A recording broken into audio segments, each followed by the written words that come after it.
आपने कौड़ी कौड़ीमल कॉलेज दिल्ली विश्वविद्यालय से 2015 में पीसीएम किया था जी सर, बीएससी।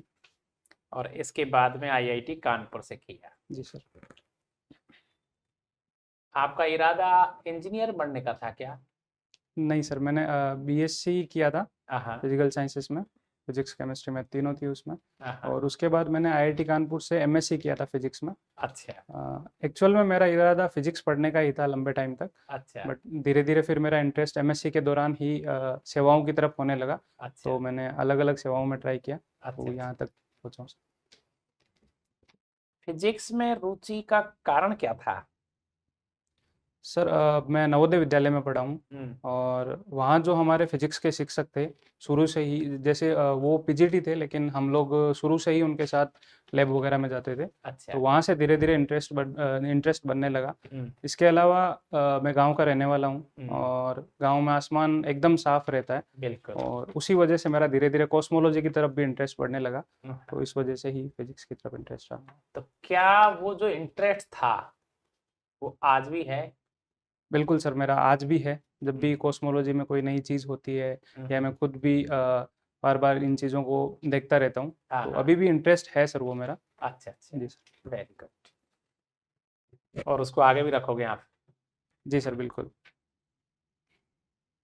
नागौर की मुझे आप 4 ऐसी विशेषता बताओ जो राजस्थान में अलग से प्रभावित करती है कि नागौर है ये। सबसे पहला सर, आपने सुना होगा नागौर की मैथी फेमस है, हम्म जिसको नागौरी पान मैथी बोलते हैं। हम्म। इसके अलावा नागौर की नस्ल, बैलों की नस्ल फेमस है, नागौरी बैल जिनको बोलते हैं। हाँ हाँ।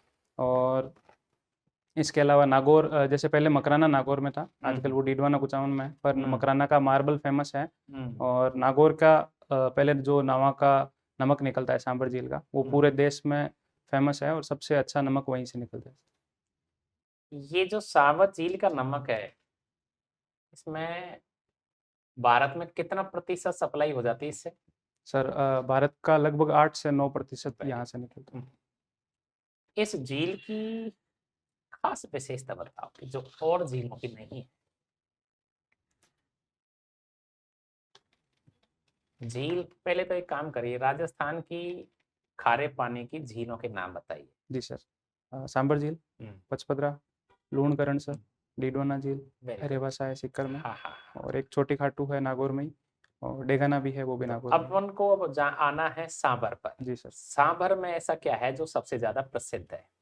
सर सांबर झील का जो नमक है, वो सबसे ज़्यादा मात्रा में सोडियम क्लोराइड प्रोवाइड करवाता है अपने नमक में। हम्म बाकी जहाँ से भी हम नमक निकालते हैं, जैसे डीडवाना से है, हम्म तो डीडवाना के नमक में वो खाने योग्य नमक नहीं है। हम्म तो इसीलिए एक तो ये ज़्यादा प्रसिद्ध है। और सबसे बड़ी झील है ये। हम्म खारे पानी की दूसरे नंबर की सबसे बड़ी झील है पूरे भारत में। हम्म। ये भारत विशेषता में ही दूसरे नंबर की तो प्रथम कौन सी है? चिल्का झील है सर, उड़ीसा में। चिल्का। ये जो झील है अपने सांभर वाली, जी सर। क्या ये टूरिस्ट को भी आकर्षित कर रही है क्या? हाल के दिनों में सर ऐसा हो रहा है, टूरिस्ट को आकर्षित कर रही है। यहाँ पर हम्म। एक सांबर महोत्सव भी आयोजित करवाया जा रहा है करवाया जा रहा टूरिज्म डिपार्टमेंट द्वारा। है। हाँ हाँ। और इसके अलावा यहाँ पर कुछ विदेशी पक्षी भी आते हैं। हम्म। और पीछे कुछ ये किसी डिजीज के कारण उनकी डेथ हुई थी, काफ़ी सारे पक्षी, उसके कारण भी न्यूज़ में था। हम्म। ये चीज़ है। नागौर को अपन किसी पंचायती राज विषय से भी जोड़ सकते हैं क्या? जी बिल्कुल सर। जैसे? भारत में पंचायती राज की स्थापना जो है, शुरुआत जो है वो नागौर से ही हुई थी। अच्छा। नागौर के बर्दरी गांव से ओके। 2 अक्टूबर 1959 को हम्म। पंडित जवाहरलाल नेहरू से ने वहीं से शुरू किया था इसको। अच्छा अच्छा। चलिए तो आप मुझे ये बताओ, नागौर से जो भाग अलग किया, डिस्ट्रिक्ट बना, जी सर। कौन सा डिस्ट्रिक्ट बना? डीडवाना कुचामन को बनाया गया सर। डिडवाना कुचामन। अब डिडवाना और कुचामन जो है उसमें कौन कौन सी तहसील आती है? सर डीडवाना कुचामन में 5 विधानसभा क्षेत्र थे जो डीडवाना कुचामन में गए: लाडनू, डीडवाना, मकराना, परबतसर और नावा। और इनकी कुछ तहसीलें हैं, जैसे डीडवाना खुद तहसील है, लाडनू खुद तहसील है, छोटी खाटू तहसील है, और मकराना, परबतसर, नावा और कुचामन एक तहसील है सर। हम्म। ये तहसील। समृद्धि में नागौर ज्यादा है? लेकिन एजुकेशन में सीकर आगे निकल रहा है। जी सर। क्या कारण हो गया? जबकि नागौर प्रसिद्ध था कभी बहुत ज्यादा पढ़ाई में। जी सर, इसका जो मुख्य कारण मैं समझ पा रहा हूँ सर, वो ये है कि सीकर और झुंझुनू जो है वो दोनों ही दिल्ली के आसपास के क्षेत्र के रहे हैं, और ये जो क्षेत्र है हमेशा से युद्ध वगैरह में, वॉर वगैरह में इन्वॉल्व रहा है, जिसकी वजह से यहाँ के लोगों का सेना की तरफ थोड़ा ज़्यादा झुकाव था। और जैसे ही कोई एक व्यक्ति अपनी जगह से बाहर निकलता है और सीखता है, सेना में जाता है, तो वहाँ से फिर एजुकेशन के प्रति उनका अपना झुकाव बढ़ने लगता है। इस वजह से यहाँ पे एजुकेशन के प्रति उनका झुकाव ज़्यादा बढ़ा था। धीरे धीरे फिर वो आगे की पीढ़ियों में भी चलता गया। नागौर में जो है वो थोड़ा सा, जैसे नागौर से ही रेगिस्तान की शुरुआत होती है, तो वहाँ पे थोड़ी लाइफ जो है हार्ड है, इस वजह से लोग खेतों में या फिर इसकी तरफ ज़्यादा झुकाव रहा उनका। दूसरा, जैसे आपने बोला नागौर की समृद्धि का, तो नागौर में मकराना का मार्बल जो हमेशा से ही हुआ आ रहा है। इसके अलावा नागौर का जो हस्तशिल्प उद्योग है, स्पेशली जो हाथों से बनने वाले औजार होते हैं, वो हमेशा से ही प्रसिद्ध रहा है। इस वजह से लोग उद्योग धंधों की तरफ ज़्यादा ध्यान देते थे। ऑलरेडी यहाँ पा रहे सब साल बन गए थे, आपका सम्मान भी हुआ होगा, गांव में फेंटा ये सब बनते हैं। इस बार जब आप एसडीएम बनते हो, जी सर। तो ये खुशी आप सबसे पहले किसको सुनाना चाहोगे? पिताजी को। पिताजी को? मैं दोनों को, एक्चुअली मैं एक व्यक्ति का नाम नहीं लूंगा, मेरी पत्नी और मेरे पिताजी दोनों का एक साथ नाम लूंगा, दोनों को एक साथ सुनाना चाहूंगा। ऐसा सवाल कर रहा हूँ, सिविल सेवक, सिविल सर्विस की तैयारी करने वाला एक विद्यार्थी राजी राजी आराम से सिविल सर्विस की तैयारी करता है, या उसका परिवार भी तैयारी करता है साथ साथ में? मुझे लगता है कि सर हमें सिविल सर्विस की तैयारी की बजाय एक दूसरा शब्द लेना चाहिए, जिसको तपस्या बोलना चाहिए। इसमें केवल वो व्यक्ति नहीं, उसका पूरा परिवार शामिल होता है। जैसे मेरी तैयारी में मेरा पूरा परिवार शामिल था, मेरे पिताजी हमेशा से ही इसमें शामिल रहे। उन्होंने कभी मुझे अपने घर बार के बारे में, अपने गाँव में क्या चल रहा है, ये सब चीज़ें कभी नहीं बताई। और अभी अगर मैं तैयारी कर रहा हूँ अपने परिवार के, मेरे पिताजी गाँव में ही रहते हैं और मैं अपनी पत्नी के साथ रहता हूँ, तो मुझे लगता है कि मेरे से ज़्यादा काम अगर कोई कर रहा है नौकरी के साथ साथ, तो वो मेरी पत्नी है। तो मुझे लग रहा है कि पूरे परिवार की ही तैयारी होती है सर। एक प्रतियोगी विद्यार्थी वही सफल होता है जिसका पूरा परिवार तैयारी करता है साथ कह साथ। सकते हैं सर ऐसा। Very good. सही राम, लास्ट सवाल ये बताइए मुझे, आपको अचानक एक ऐसी खुशी मिले, हालांकि आपकी नेट जीआरएफ नहीं है, बाई चांस, लेकिन कोई प्रोफेसर का फोन आ जाए कि हम आपको फिजिक्स का प्रोफेसर, असिस्टेंट प्रोफेसर बनाना चाहते हैं, एसोसिएट प्रोफेसर, ये वैकेंसी इस तरह की है कि उनके हाथ में है। जी सर। और इधर से आपको आरएस का जॉब मिले, जी सर। क्या करो? मैं आरएस का जॉब ज्वाइन करूंगा सर।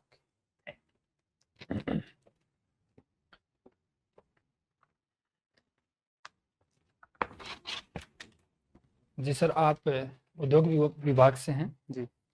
तो मेरा सबसे पहला सवाल है कि राजस्थान में अभी औद्योगिक नीति है, चल रही है, जी। उसमें कौन कौन से उद्योगों को नया शामिल किया गया है? नया शामिल किया गया है जी। जैसे सर सनराइज सेक्टर के कुछ उद्योग हैं, जैसे कि ड्रोन्स वगैरह, इलेक्ट्रॉनिक उद्योग उसमें से, और स्पेस उद्योग जो है उसको शामिल किया गया है। और ये कुछ उद्योग है जो भी नए उद्योग आ रहे हैं सनराइज सेक्टर में, उनको शामिल किया गया। नाम मैं अभी याद नहीं। सबसे पहले राजस्थान में औद्योगिक नीति कब आई थी? सर 1978 में आई थी। उस समय मुख्यमंत्री थे राजस्थान के श्रीमान भैरों सिंह जी शेखावत, उस समय आई थी।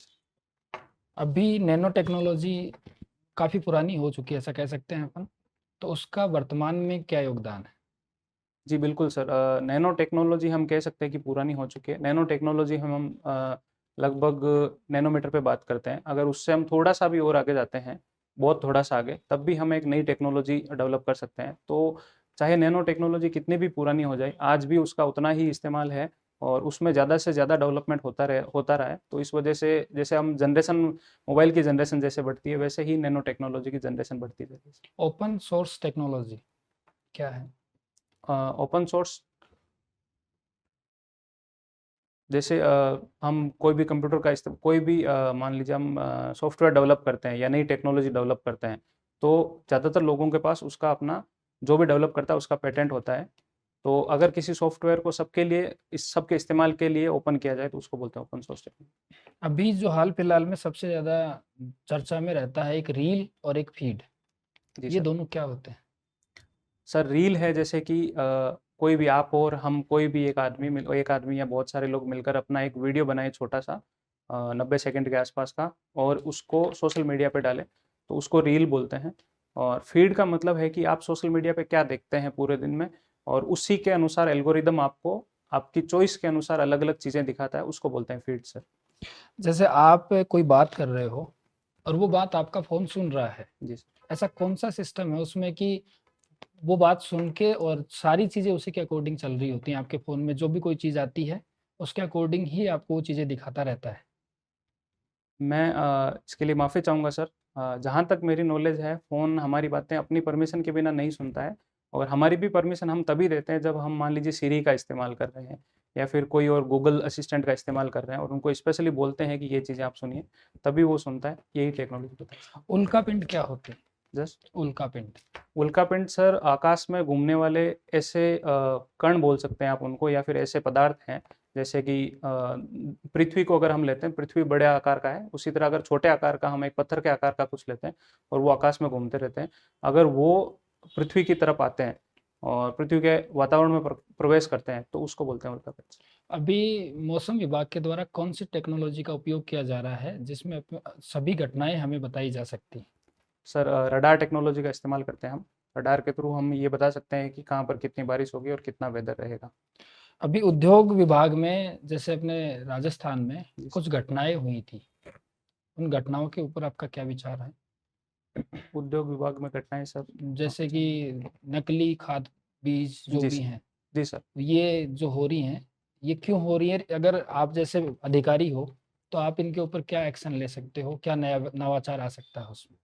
जी बिल्कुल सर। जो भी जैसे जो भी पदार्थ बनता है और उनमें जैसे अभी अजमेर में भी हुआ था और इसके बाद हनुमानगढ़ और गंगानगर में भी कृषि मंत्री जी ने किया था।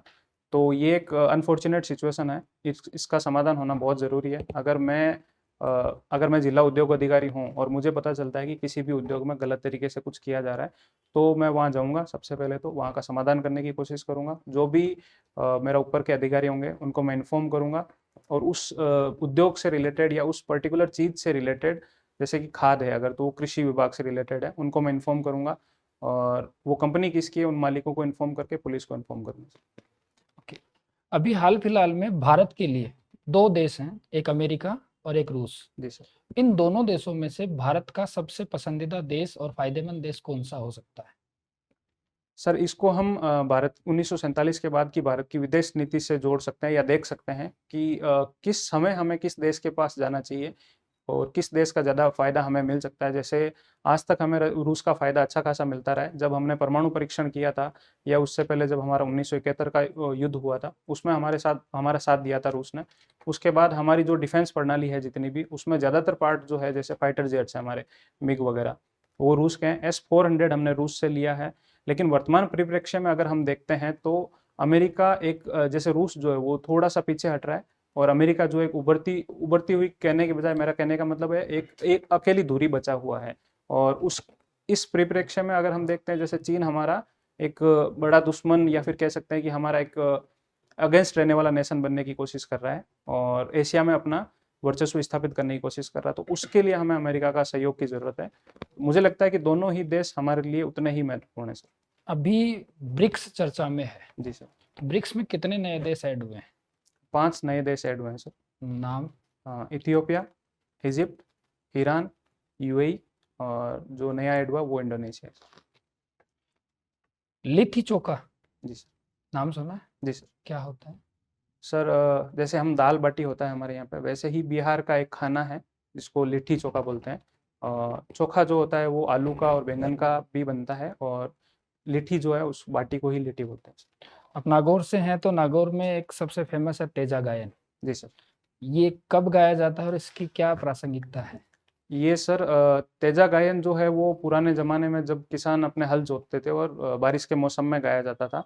आजकल ये लगभग पूरे साल भर में ही गाया जाता है, और इसकी प्रासंगिकता है कि रात में ये जनरली जब किसान आजकल जो है रात में इसके कार्यक्रम होते हैं और उस समय गाते हैं, और इसमें पारंपरिक वेशभूषा पहनते हैं गाने वाले, इसके साथ साथ पैरों में पायजेब भी पहनते हैं, और वो पूरे जोर के साथ गाते हैं और बिना किसी वाद्य यंत्र का इस्तेमाल किए हुए पूरे अपनी एक हलकारा लगा के गाते हैं। मेरा आखिरी सवाल है, एमएसएमई को और ज़्यादा सरल कैसे बनाया जा सकता है? सरल सर, जैसे कि? सरल का मतलब है कि उसमें अगर कोई रजिस्ट्रेशन करवाते हैं जी सर, तो जो बिल्कुल। कठिनाइयाँ आ रही हैं बिल्कुल, उनमें लोगों को कठिनाइयाँ नहीं आए, बिल्कुल। तो उसमें हम क्या कर सकते हैं? बिल्कुल सर, जैसे वर्तमान में हमारे पास 41 ज़िले हैं और जिला उद्योग केंद्र है हमारे पास 36। तो जिला उद्योग केंद्र के साथ-साथ हमें ब्लॉक स्तर पर या तहसील स्तर पर कोई ऐसी सुविधाएँ करनी चाहिए जिससे कि लोग वहीं पर जा सकें। अगर हम अभी जैसे हमने ज़िले बाँट दिए हैं, नहीं बाँटते हैं तब भी अगर मेड़ता से नागौर जाना हो, तब भी व्यक्ति को पूरा दिन लगता है वहाँ तक जाकर आने में, बहुत सामान्य सी जानकारी के लिए, तो उसको हम बाँट सकते हैं। इसके अलावा वहाँ के जो लोकल इंडस्ट्रियलिस्ट हैं, जो लोकल लोग हैं वहीं पहले से जो कर रहे हैं, उनको वॉलंटियर बना सकते हैं, और इसको बढ़ावा देने के लिए ये कर सकते हैं कि उन्हीं को कुछ इंसेंटिव्स दिया जाए जिससे वो खुद वहाँ पर आए। इसके अलावा इंफ्रास्ट्रक्चर की सुविधा को बढ़ा सकते हैं, जैसे कि बिजली, पानी इत्यादि। सबसे बड़ी समस्या यही होती है किसी भी इंडस्ट्रियलिस्ट के लिए कि अगर रिको के बाहर, रिको एरिया जो भी है उनके बाहर अगर वो कुछ अपना इंडस्ट्री खोलना चाहता है तो उनके पास ज़मीन या फिर बिजली या फिर पानी की सुविधाएँ नहीं होती है, तो ये सुविधाएँ प्रोवाइड करवाई जा सकती है। Thank you. आपके क्षेत्र में एक छात्र संगठन अपनी मांगों को लेकर उग्र है और एक उपखंड अधिकारी के रूप में आपको ज्ञापन देने आया है। जी मैम। उनके द्वारा तोड़फोड़ की भी आशंका है। जी मैडम। इस स्थिति में आप क्या करेंगे?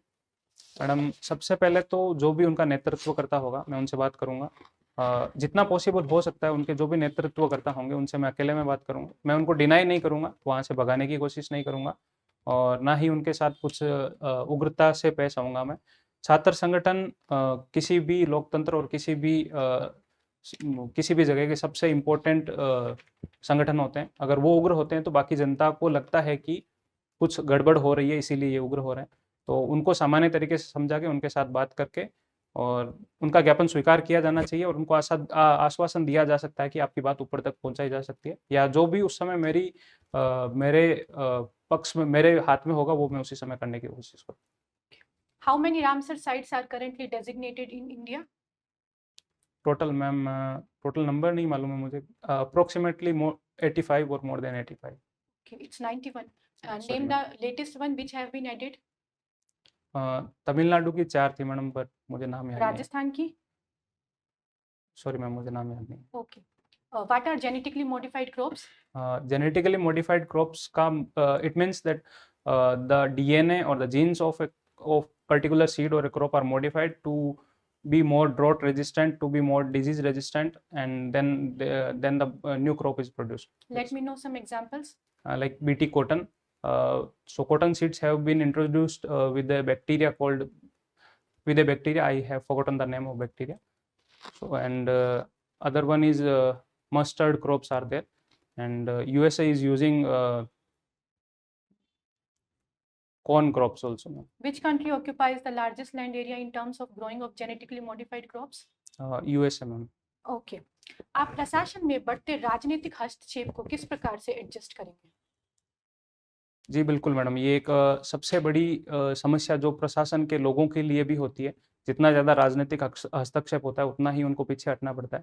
तो इसके लिए जो भी राजनेता है वहाँ के, उनसे आपका मेल-जोल बढ़ सकता है, उनसे आप मेल-जोल रख सकते हैं। उनकी बातों को आप कभी भी नकारना नहीं चाहिए, आपको उनकी बातों को मानना चाहिए। इसके अलावा जहाँ पर आपको ज़रूरत लगे कि ये काम नहीं होना चाहिए, वहाँ उनसे आप कहिए कि आप इसको लिखित में दीजिए। आप लिखित में देंगे तभी मैं ये काम करूँगा।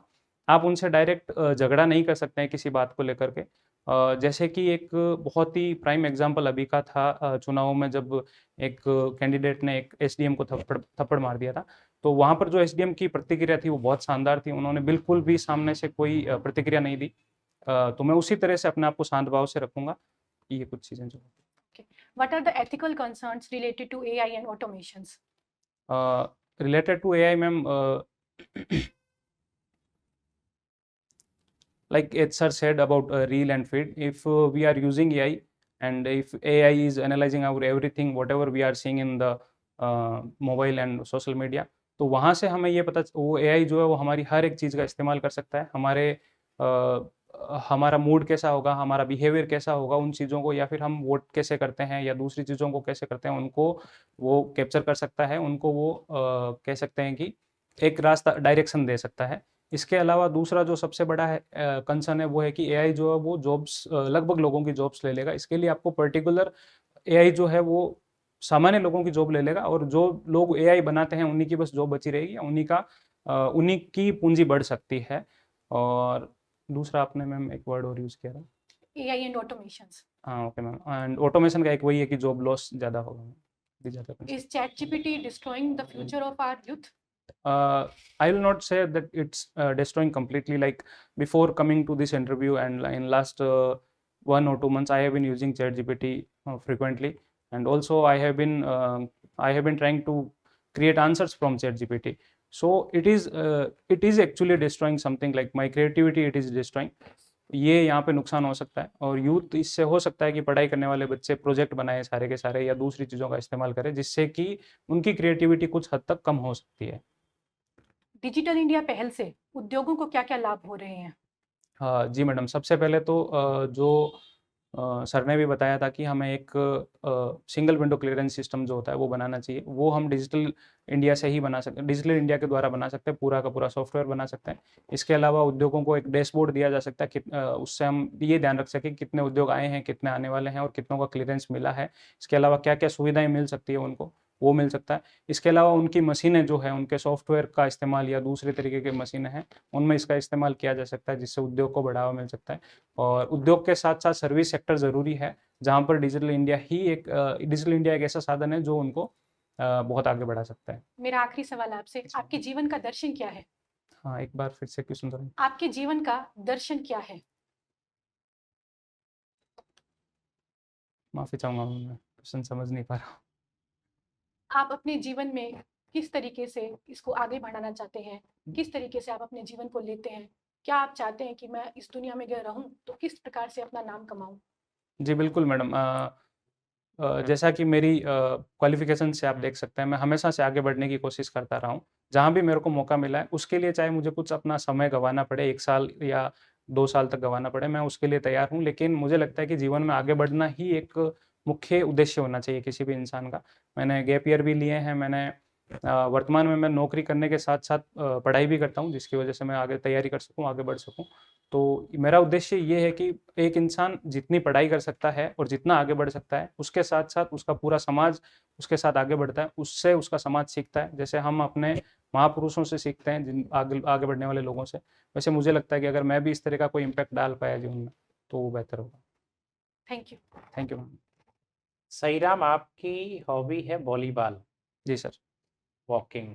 जी सर। वॉलीबॉल कहाँ खेलते हो? वर्तमान में नहीं खेल पा रहा हूँ सर मैं। वर्तमान में खेलते इससे पहले मैं जहाँ था वहाँ मैं खेलता था कंटिन्यूअस। हो। वॉलीबॉल ओलंपिक में है क्या? हाँ जी सर, वॉलीबॉल ओलंपिक में। और क्या भारत से टीम जाती है इसको खेलने? नहीं सर, भारत इसके लिए क्वालिफाई नहीं कर पाता है। अच्छा। 1950s के दौर में एक दो बार कोई 1980s के भारत का प्रसिद्ध खिलाड़ी जो आप जानते हो जिसे?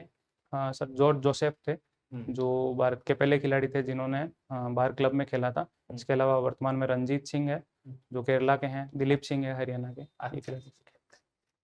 वॉकिंग का हॉबी से क्या मतलब, किस तरह की इसमें हॉबी क्या होती है? वॉकिंग में आप सुबह घूमते हो तो क्या? जी सर, इसमें जैसे मैं पहले जॉगिंग करता था, रनिंग भी करता था, लेकिन उनमें थोड़ा जैसे समय अगर मैं आधा घंटा या 1 घंटा भी लेता हूँ, तो उसमें बहुत थकान आती थी। तो वॉकिंग मैंने खुद ने ही धीरे-धीरे चालू किया कि अगर मैं 1.5 घंटा भी लेता हूँ, इसमें समय पूरा लेता हूँ, लेकिन इसके साथ-साथ मैं जैसे कुछ नए लेक्चर सुन लेता हूँ या फिर कोई नई चीज़ सुन लेता हूँ, नेचर को ऑब्ज़र्व करता हूँ, और सबसे मुख्य बात जो है मैं लास्ट सवाल जी। आपसे, आप कितने क्षेत्रों में लोन देते हो? जैसे सर जैसे आप लोन उद्योग में हो, आप जी सर। उद्योग तो लोन देता है। बिल्कुल सर। तो सर हमारे पास कई सारी स्कीम्स थी, जैसे अच्छा। मुख्यमंत्री लघु उद्योग प्रोत्साहन योजना थी, उसमें लगभग पढ़ाई के लिए विद्यार्थियों को भी सुविधा देते हो कुछ? उद्योग विभाग नहीं है सर, उद्योग विभाग नहीं देता। उद्योग नहीं देता। नहीं सर।